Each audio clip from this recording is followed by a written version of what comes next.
Bonjour mes frères et sœurs. Vous êtes là?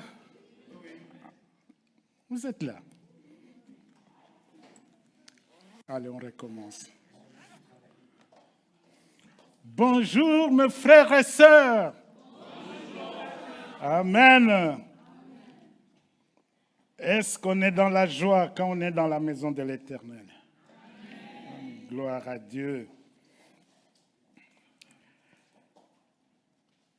Merci Luc pour la prière. Je vais rajouter, dire Seigneur, tu vois, je ne suis rien. Et c'est toi qui vas parler ce matin. Touche le cœur de chacun. Moi le premier, que ton nom soit glorifié. Amen. Voilà. On va lire dans Romains. Romains 7.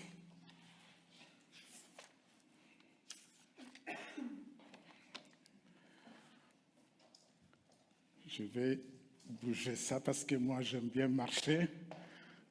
On va mettre ça dans le coin. Ah, merci.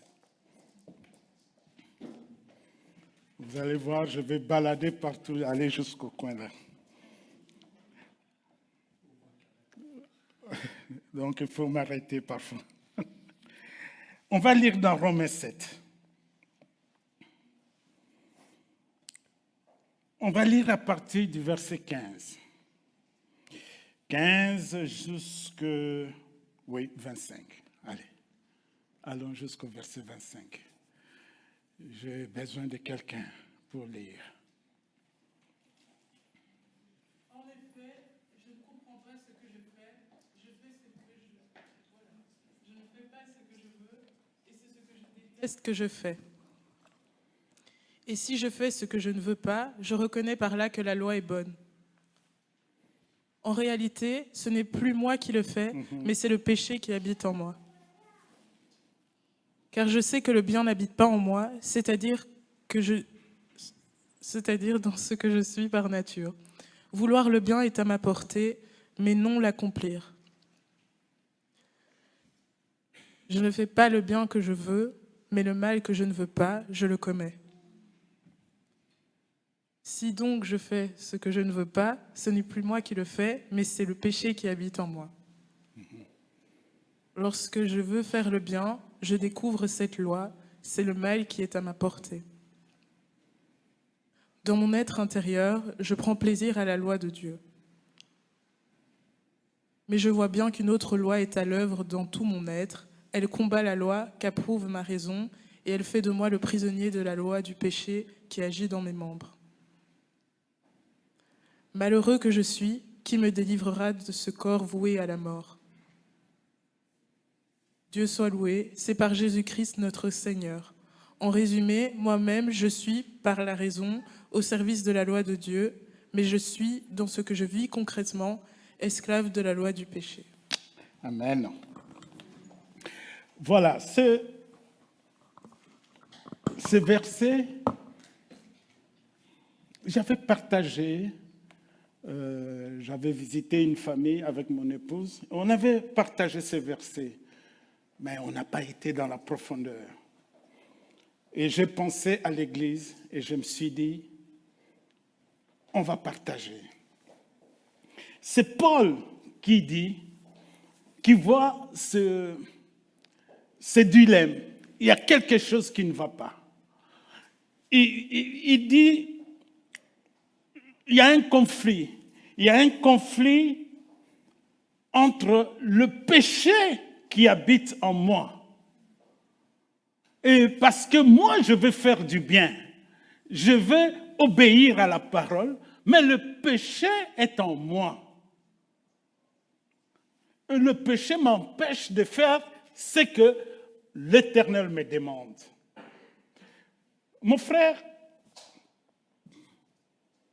Paul n'a même pas dit dans la Bible, c'est quoi son péché? Il n'a pas dit.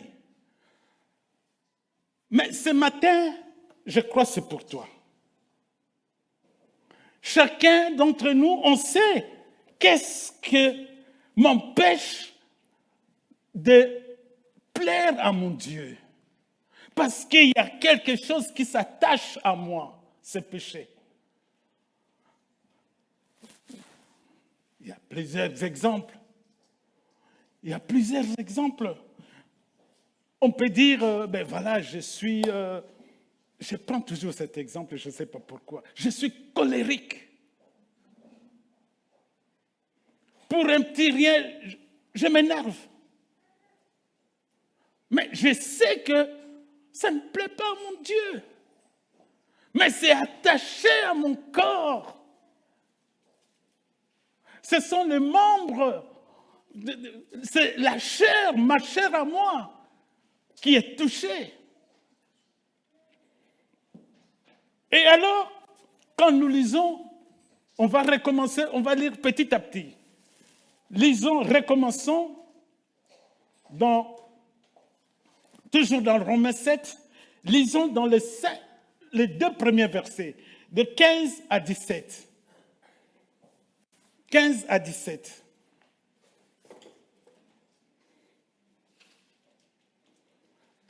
En effet, il y a quelqu'un qui dit, je ne comprends. En effet, je ne comprends pas ce que je fais, je ne fais pas ce que je veux, Non. et c'est ce que je déteste que je fais. Oui. Et si je fais ce que je ne veux pas, je reconnais par là que la loi est bonne. En réalité, ce n'est pas moi qui le fais, mais c'est le péché qui habite en moi. Paul dit, je ne sais pas. Je ne sais pas qu'est-ce que je fais. Je ne sais pas. C'est comme un enfant. Tu vois, un enfant qui a fait quelque chose qui n'est pas bien. Et on demande à l'enfant, mais pourquoi tu as fait ça? Et l'enfant, honnêtement, il te dit, mais je ne sais pas. Je ne sais pas. Et c'est comme ça que Paul dit, mais je ne sais pas. Qu'est-ce que je fais? Je ne sais pas. Je suis en train de produire quelque chose que je ne sais pas.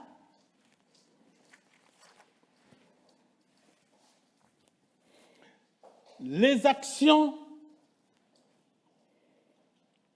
le péché que tu fais, j'ai donné l'exemple des colériques, mais ça peut être autre chose.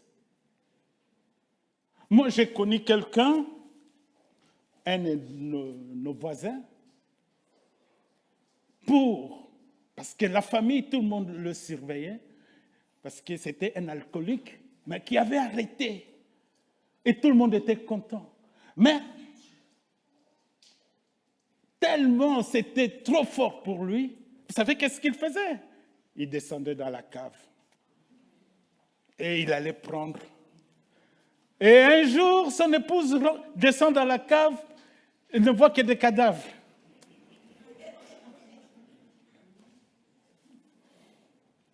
Et ici, ton cas, est-ce que c'est l'alcoolisme que tu fais peut-être en cachette? Je ne sais pas. C'est la cigarette qui te tue? Je ne sais pas. Est-ce que c'est... Tu as un ministère, mais tu veux qu'on te voit plus toi qu'on voit Jésus. Ça aussi. Mais c'est quelque chose que tu ne veux pas faire. Mais c'est collé en toi. C'est pour ça que Paul dit, je ne sais pas, je n'arrive pas.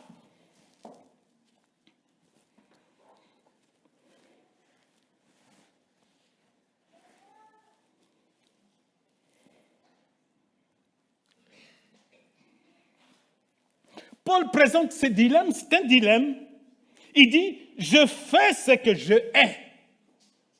Ce que je ne fais pas, mais je le fais. Et il reconnaît que si je le dis, que je fais ce que je ne peux pas faire, parce que je sais que la loi de Dieu, ce que je ne peux pas faire, ce que Dieu me demande de faire, est bon. Il est dit, je reconnais que la loi de Dieu est bonne. Mais je ne fais pas ça.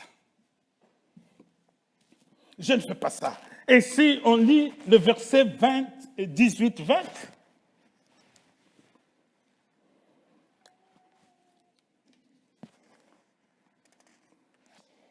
oui. Ah, c'est toujours la première ligne qu'il y a. Ah, c'est bien. Car je sais que le bien n'habite pas en moi, c'est-à-dire dans ce que je suis par nature. Vouloir le bien est à ma portée, mais non l'accomplir.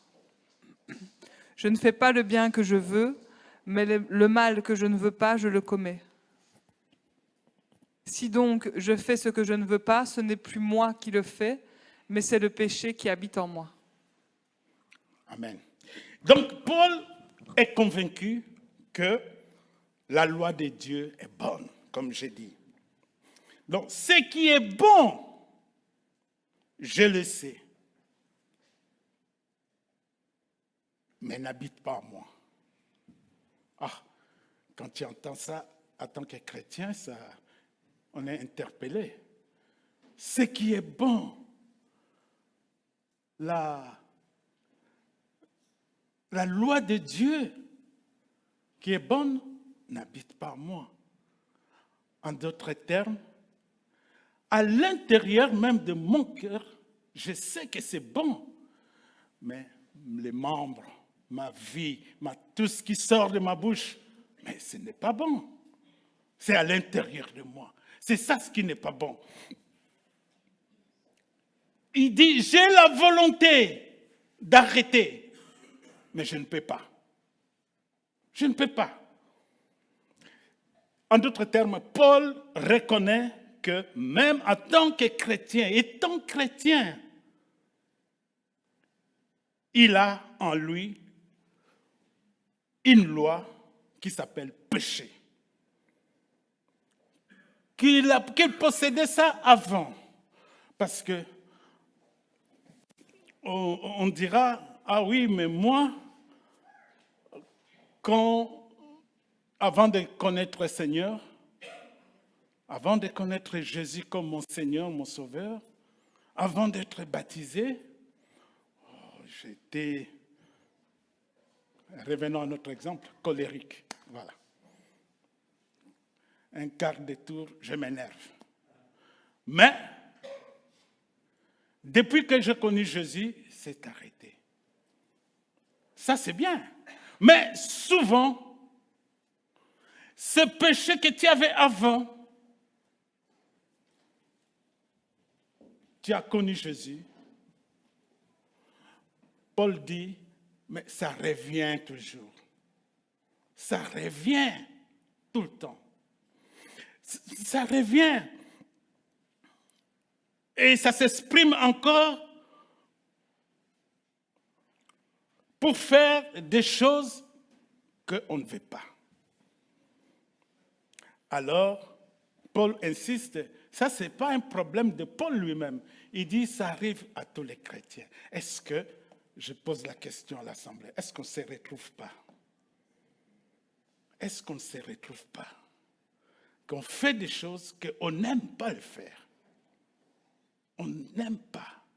Parce que consciemment, on sait que ça ne plaît pas à Dieu. Mais je le fais. Je le fais. Je le fais. Quand nous lisons continuons, toujours Romains 7, 21 à 22, à 23.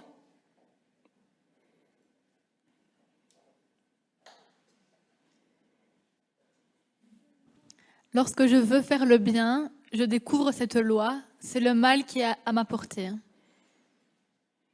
Dans mon être intérieur, je prends plaisir à la loi de Dieu,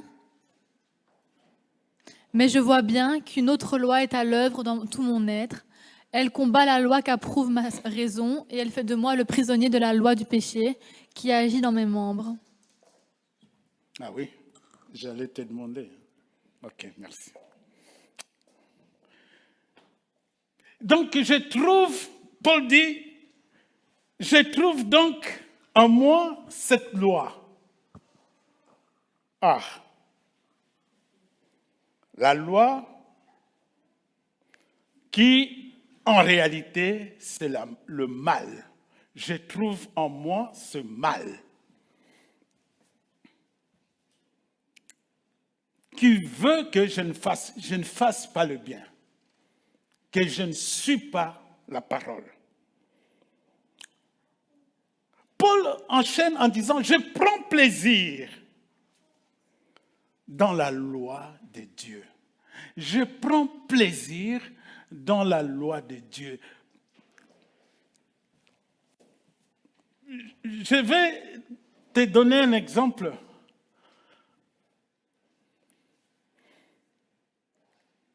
Nous sommes ici en Europe. Je n'aime pas critiquer l'Europe. Un pays où chacun dans son coin, individualisme. Hein? Comme, c'est pas vous, hein, mais comme Alice, je dis par exemple Alice, Jérôme et ses enfants. C'est ça l'Europe, c'est la famille. Ça s'arrête là. Dans d'autres pays lointains. Là, la famille, ce n'est pas Alice, et Jérôme et les enfants. Il y a aussi Florence, qui est sa maman, Eric, la maman de Jérôme, les cousins de Jérôme, le petit-neveu d'Alice. C'est ça la famille. Mais je veux vous donner un exemple. Mon frère, quand tu vas visiter un frère qui n'est même pas de ta famille biologique, tu vas lui rendre visite.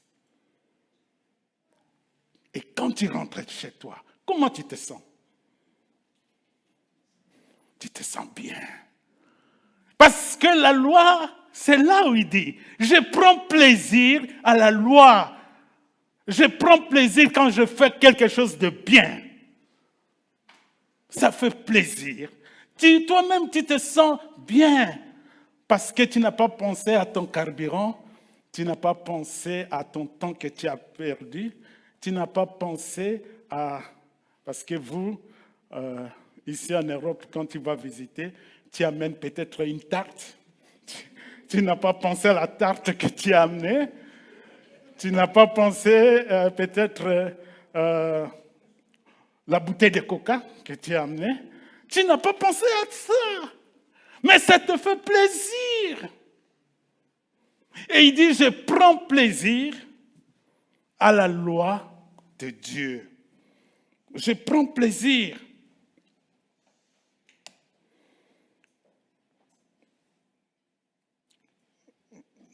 Il faut que je me retrouve. OK. Oui, je prends plaisir. Et parfois, on n'arrive pas. On n'arrive pas. Si nous lisons, Owen, si tu peux mettre 2 Corinthiens 4, 16, qu'est-ce que la parole nous dit? «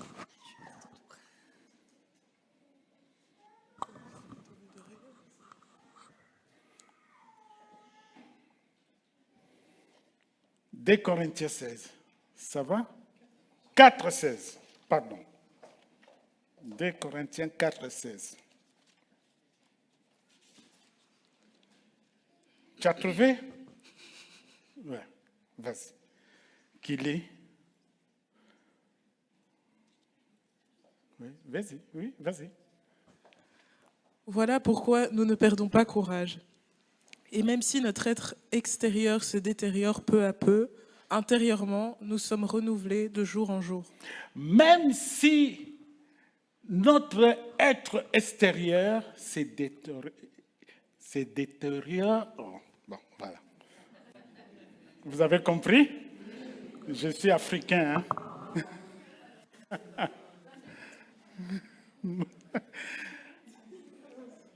Mais, oui, parce que nous, les Africains, parfois, certains mots, on n'arrive pas à prononcer. Moi, surtout les Congolais. J'ai déjà eu l'expérience.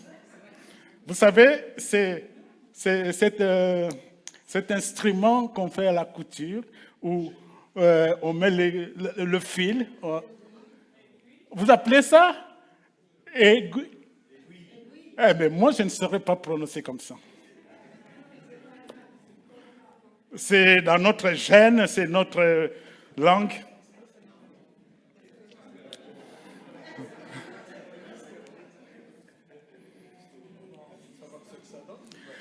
Revenons. Les chrétiens, après avoir né, tu es né de nouveau, n'est-ce pas? Tu es né de nouveau, n'est-ce pas? Amen. Tu as la capacité de reconnaître et d'aimer la parole de Dieu. Tu as la capacité d'entendre, ah oui, ça, c'est Dieu qui me parle. Tu as cette capacité, mon frère, ma soeur. Tu as cette capacité. Et Paul voit, il y a une autre loi qui œuvre en lui, qui est en lui. Parce qu'il dit, je sais reconnaître ce que Dieu veut. Mais il y a une autre loi qui est en moi. La parole me dit, j'ai à cœur, je vais donner quelque chose à un frère. Un vêtement, par exemple. C'est bien. Mais il y a une autre voix qui te dit, mais pourquoi tu lui donnes ça? Est-ce qu'il en a besoin? Même s'il en a besoin. Mais est-ce qu'il n'est pas capable d'acheter lui-même? Pourquoi tu te tracasses de ça? Voilà, il y a une autre loi qui m'empêche de faire ce que l'Éternel me demande. Donne. N'est-ce pas ce que Jésus me disait dans la parole? Tu m'as donné à manger, tu m'as donné des vêtements, tu m'as permis, tu as été me rendre visite en prison, ainsi de suite. Mais tu veux faire ça, mais il y a une autre loi, le péché, qui te dit, ne fais pas ça. C'est pour ça que Paul est frustré. Il dit, le mal est attaché à moi. Est-ce qu'on ne se reconnaît pas ici? Le mal est attaché à moi. Le mal, c'est cette voix qui te dit, n'écoute pas ce que le Saint-Esprit est en train de te dire. Mais change, fais autrement. Mais fais comme tout le monde fait. Fais comme le monde fait. Le monde, c'est chacun. Ça, je donne toujours cet exemple quand je suis ici à la chaire. Le monde, c'est comme si on avait fait une ligne ici. On dit tout le monde doit aller à la porte là. Et qu'est-ce qui se passe? On donne un coup de sifflet, et tout le monde court pour arriver là. Et ça, c'est le monde. Si tu tombes, je ne te regarde pas, je vais. Ça, c'est le monde. Mais la parole te dit, quand quelqu'un tombe, reprends le temps de le relever, de marcher calmement, d'écouter. Quand un frère est dans le péché, quand un frère passe des moments difficiles, quand un frère s'éloigne petit à petit de la parole, quel est ton rôle, toi, chrétien? Est-ce que tu vas dire, oh, ça, c'est pas mon problème. Moi, je suis attaché à l'Éternel. Je fais mon job, je suis l'Éternel. Où la parole te dit, va quand même voir ce frère. Amen. Va un peu voir ce frère. Parle. Aide ses frères à revenir dans les bons chemins. Et c'est ça. Paul dit, mais je ne comprends pas. Le mal est attaché à moi.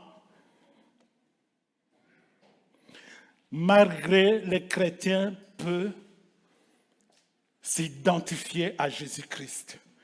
S'identifier, c'est-à-dire suivre la parole, reconnaître que Jésus est mort pour moi et il est ressuscité pour moi. Et je vais essayer de faire le nécessaire pour marcher avec l'Éternel. Mais si tu fais ça, c'est bien. Mais attention, ne fais pas ça en te disant, seul avec ma force, je vais arriver. Le mal est là à côté de toi. Le mal va te faire tomber. Ne reste pas seul. C'est pour ça que Paul se disait, je suis frustré. Et le message d'aujourd'hui, ça pouvait s'arrêter là. Je pouvais dire, voilà, on a parlé de Romains 7, et voilà. Paul est frustré parce que le péché est là, mais il a envie de faire du bien, mais il ne peut pas. Et si je vous laissais comme ça, rentrer avec ce message, et que ça s'arrête là, vous serez frustré. Parce que vous direz, mais Dieu, où est-ce qu'il est? Dieu, pourquoi il nous fait ça? Dieu nous dit, la parole nous dit, Dieu est amour. Il est rempli de compassion pour ses enfants. Mais il sait bien qu'on tombe dans le péché. Tout seul, nous ne saurons pas. Et quel est son rôle? J'ai une bonne nouvelle pour vous. J'ai une bonne nouvelle pour vous.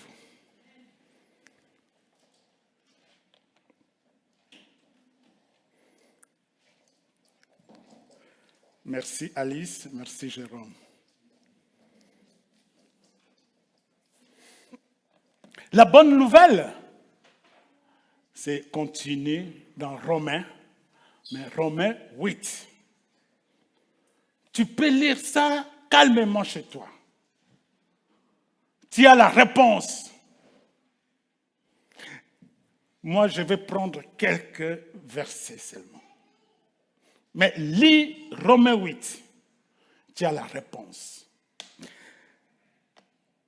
Parce que ici, Paul, à Romains 7, Paul disait, misérable que je suis. Misérable que je suis.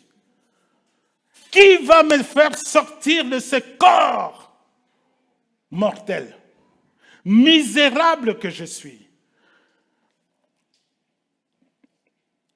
En Romains 8, tu as la réponse. Lisons Romains 8, 2. Ah oui, mais il n'y a plus personne alors.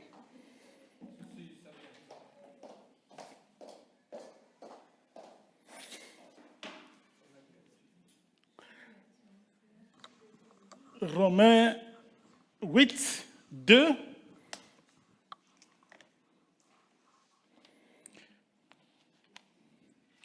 Oui, j'ai écrit ici. Ah oui, tu peux lire. Car la loi de l'Esprit qui nous donne la vie dans l'union avec Jésus-Christ a libéré de la loi du péché et de la mort. Ok.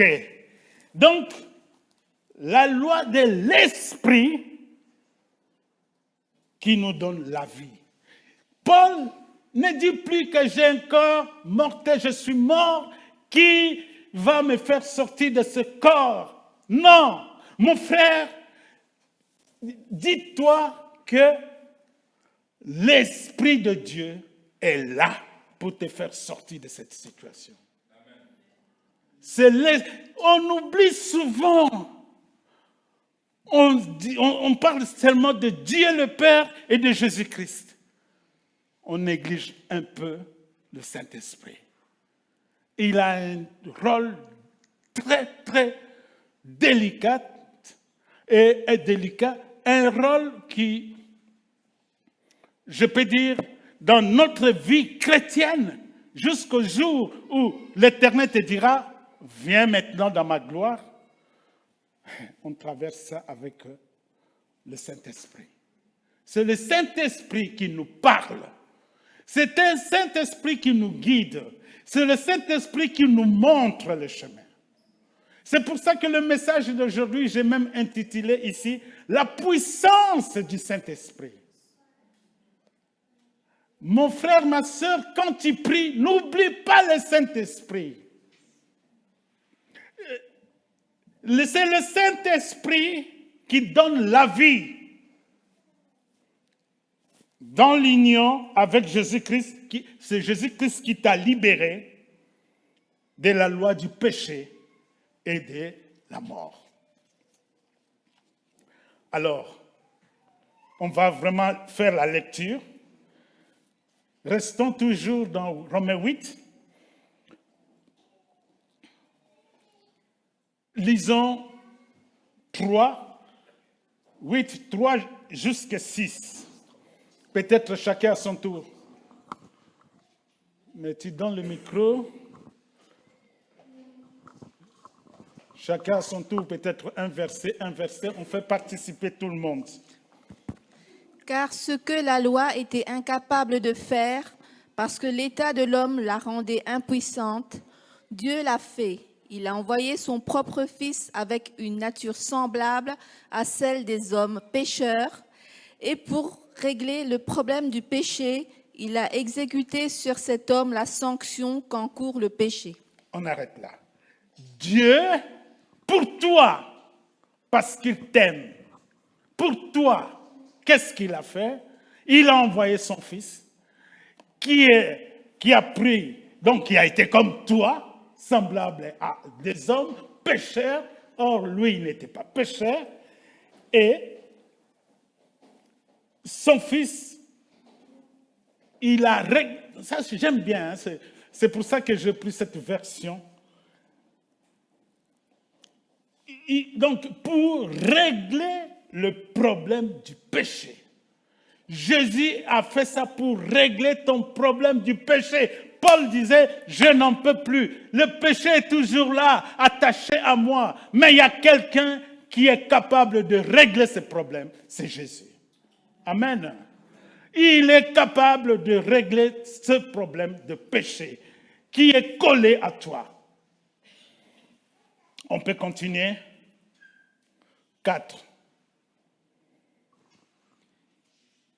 Il l'a fait pour que la juste exigence de la loi soit pleinement satisfaite en nous qui vivons, non plus à la manière de l'homme livré à lui-même, mais dans la dépendance de l'Esprit. Amen. En d'autres termes, tu ne dépends plus, tu ne vas plus marcher tout seul.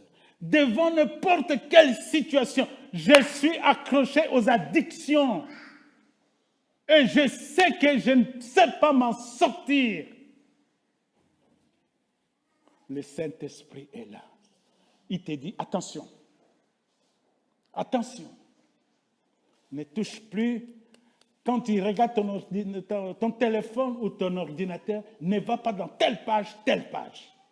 C'est le Saint-Esprit qui te parle. Mais souvent, on n'écoute pas le Saint-Esprit. Et c'est comme ça qu'on tombe dans le péché. Maintenant, la parole nous dit, ne marche plus seul. Attache-toi au Saint-Esprit. Laisse le Saint-Esprit te diriger. Laisse le Saint-Esprit te guider. Écoute le Saint-Esprit. Parce qu'il t'achemine dans le bon chemin vers l'Éternel. On continue. Au verset 5. En effet, les hommes livrés à eux-mêmes tendent vers ce qui est conforme à l'homme, livré à lui-même. Mais ceux qui ont l'esprit tendent vers ce qui est conforme à l'esprit. À l'esprit. L'homme livré à lui-même, qu'est-ce qui se passe? Tu vas tomber dans le péché. Tu vas tomber dans le péché parce que quelqu'un qui t'a fait du mal. Quelqu'un qui t'a fait du mal. Et le monde te dit, tu as tout à fait raison de te venger. Tu as tout à fait raison. On t'a donné un coup du côté gauche. Pan! Tu as tout à fait raison de réagir, de lui rendre. Le Saint-Esprit va te rappeler. Le Saint-Esprit va te rappeler. Ah, Jésus, qu'est-ce qu'il a fait? On lui a giflé. Quand tu gifles la joue gauche, tu fais quoi? Tu tends. Voilà. Mais est-ce qu'on écoute le Saint-Esprit? Ou on réagit comme le monde? Parce que le monde te dira, si tu donnes encore la joue droite, 1, tu es faible. 2, on va se moquer de toi. 3, il va encore te donner non seulement la joue gauche et droite, mais il va te donner un autre coup dans le ventre. C'est ça le monde te dit, réagis. Mais Jésus te dit, tends l'autre joue. Et il faut écouter. Il faut écouter. Il faut écouter. On est au verset 6. Car ce à quoi tend l'homme livré à lui-même mène à la mort, tandis que ce à quoi tend l'esprit conduit à la vie et à la paix. Amen. Amen. Ça dit tout, hein? Livré à toi-même, tu vas vers la mort. Tu vas vers le péché. Tu vas vers la souffrance. Mais si tu laisses le Saint-Esprit te guider, tu vas vers la vie et la paix dans ton cœur. Amen. Voilà. On pouvait s'arrêter là, mais non. Je vais encore vous... On a encore 5 minutes. Je vais demander si on peut lire encore ces versets qui peuvent être pour nous comme la conclusion du message d'aujourd'hui. Lisons dans le verset 12. Toujours dans 8, Romains 8. Verset 12. Ainsi donc, frères, si nous avons des obligations, ce n'est pas envers l'homme livré à lui-même pour vivre à sa manière. OK. Ainsi donc, frères, sœurs, nous avons une obligation. Oh là là. Là, la Bible, Paul est très fort. Hein? Obligé. C'est pas moi, hein, c'est la Bible. Obligé. Ce n'est pas celle de vivre de manière un homme livré à lui-même. Tu ne peux plus vivre de manière livrée à toi-même. Laisse le Saint-Esprit. Lisons le verset 13.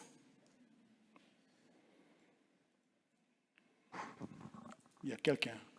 Non? Oui. 13. Car si vous vivez à la manière de l'homme livré à lui-même, vous allez mourir.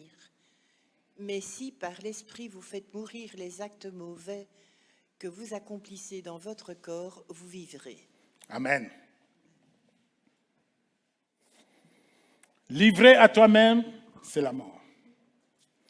Mais si tu accomplis des actes qui vont détruire même ce que le diable veut te tirer, si tu arrives à détruire ça, tu vas vivre longtemps. Tu vas vivre. Et des exemples, c'est simple.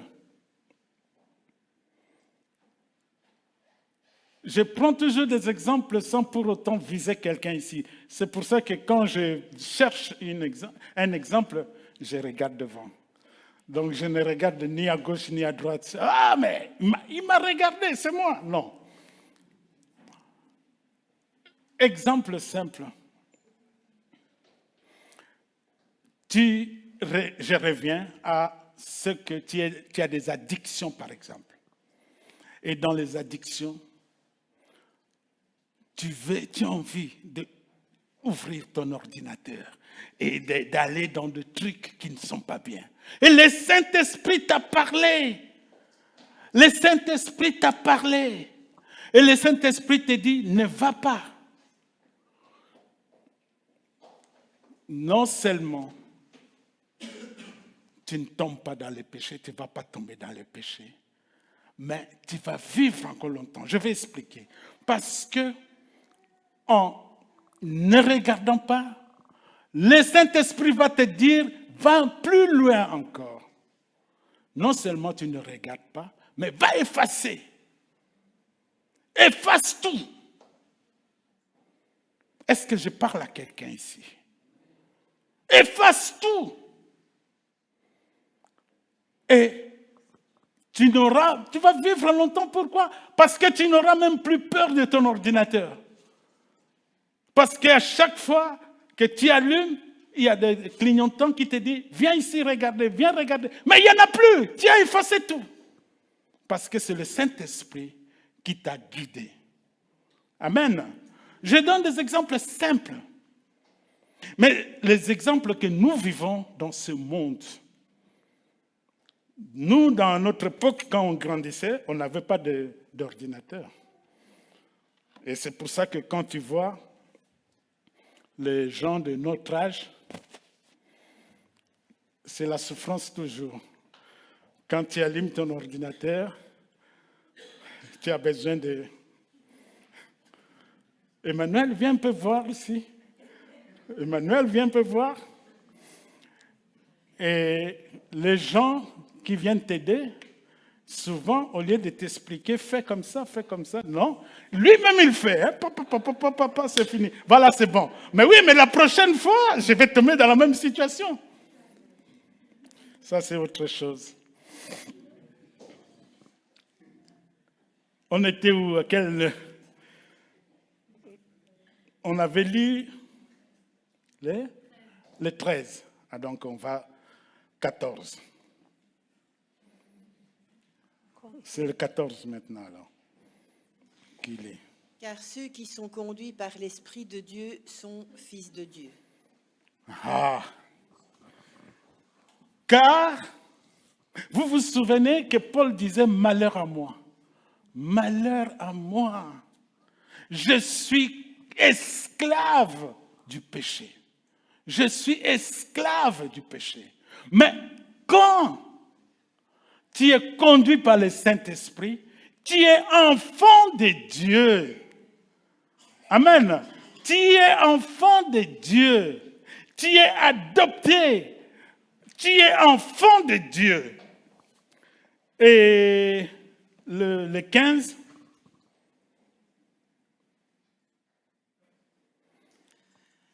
En effet, vous n'avez pas reçu un esprit qui fait de vous des esclaves et vous ramène à la crainte. Amen. Oui, continue. Non, vous avez reçu l'esprit qui fait de vous des fils adoptifs de Dieu. Vous êtes, comme j'ai dit, j'ai été trop vite. Donc, vous n'avez plus la crainte, mais vous êtes maintenant des enfants adoptés, des enfants de Dieu. Mais, mon frère, ma sœur, je vais aller vraiment à la conclusion pour te dire, ce matin, tu as bien fait de venir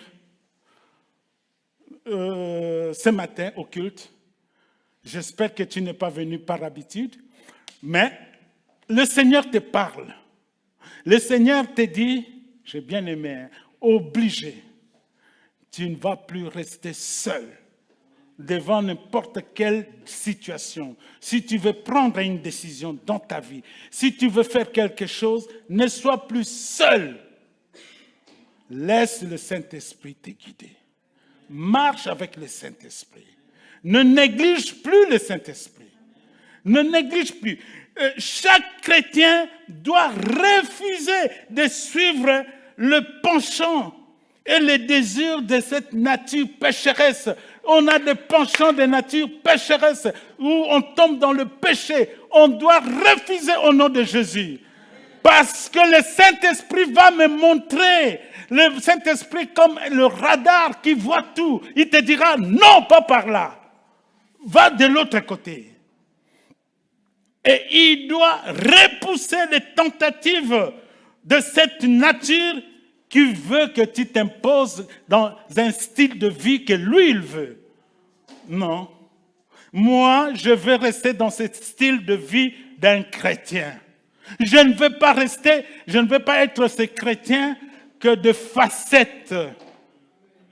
Le chrétien de facettes, c'est simple. Tu verras, le chrétien va mettre dans sa voiture poisson. Mais c'est bien. Est-ce que ça vous a jamais arrivé? Vous voyez la voiture poisson dépasser. Oh, chrétien! Et toi, tu veux passer encore pour lui dire coucou. Mais c'est bien. C'est bien. Mais le style de vie, c'est marcher dans la voie de l'Éternel. Marcher comme l'Éternel te veut que tu fonctionnes. En d'autres termes, et laisser le Saint-Esprit te guider. Et quand le Saint-Esprit te guide, croyez-moi, il y a même des voisins qui viendront te demander, mais comment tu fais toi? Comment tu fais? Nous, on a eu la grâce, mon épouse est là, nos voisins, on a élevé 5 enfants. 5 enfants. Mais un jour, on parle à nos voisins, et la voisine qui nous dit, chez vous, on n'a jamais entendu des cris ou des gens, les enfants qui se battent. On n'a jamais vu les policiers venir. Mais c'est extraordinaire. Et nous, on a dit, ah, c'est bien, mais on a fait une faute. On devait dire, c'est grâce à Dieu. Vous voyez, ça c'est la manière d'évangéliser. On devait dire, c'est grâce à Dieu. C'est Dieu qui nous a aidés. Croyez-moi, si tu laisses le Saint-Esprit marcher devant toi, te conduire, il n'y aura que de victoire. Amen. Il n'y aura que de victoire.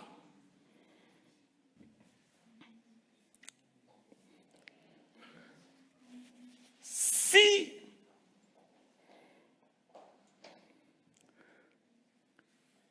on a lu ça, si par l'Esprit, vous faites mourir des actions du corps, vous vivrez. C'est ça ce que Paul dit. Vous vivrez. Ceux qui sont conduits par l'Esprit de Dieu sont le Fils de Dieu. Le Fils de Dieu.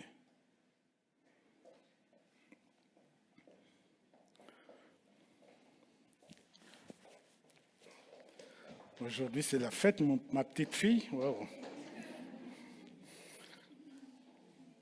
Les chrétiens ont reçu l'esprit d'adoption. C'est-à-dire, tu es chrétien.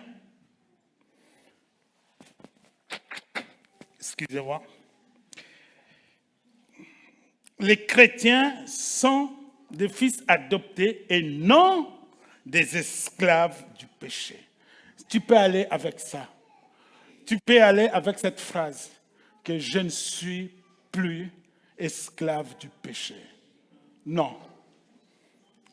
Je ne suis plus esclave du péché parce que je vais suivre maintenant le Saint-Esprit. Le Saint-Esprit va me diriger ma vie. Je vais laisser le Saint-Esprit prendre de la place dans mon cœur. Écoutez. Parce que le Saint-Esprit nous donne cette liberté. Il nous dit, voilà le chemin à suivre. Mais toi, tu verras que ce chemin, oh là là, oh là là.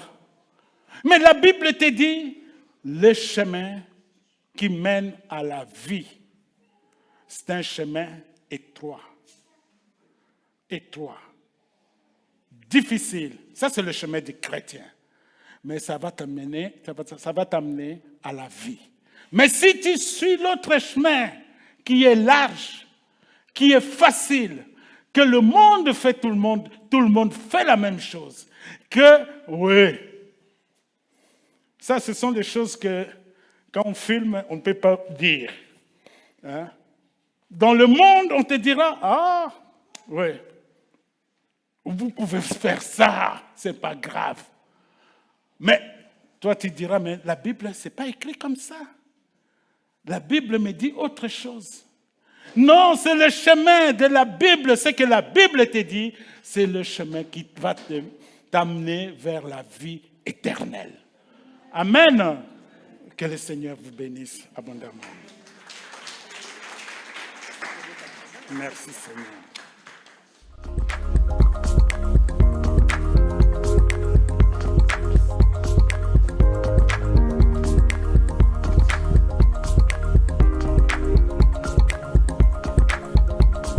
Voilà. Et c'est non plus trop long, il est déjà midi. Il y a une chose que le pasteur a pour habitude de faire. Donc vous savez que le pasteur est à Marseille ce week-end. Pas pour bronzer, mais au mariage de Stéphane. Voilà pourquoi il n'est pas parmi nous, c'est avec son épouse. Mais il a comme habitude d'accueillir les nouvelles personnes. Alors lui, il est doué pour faire ça, moi pas. Mais c'est rien, je vais faire l'exercice. Est-ce qu'il y a des personnes qui sont ici pour la première fois? Montrez-vous. Jackie, tu triches. Je ne vois personne qui est ici pour la première fois. Lui, il est repère, il les voit tout de suite.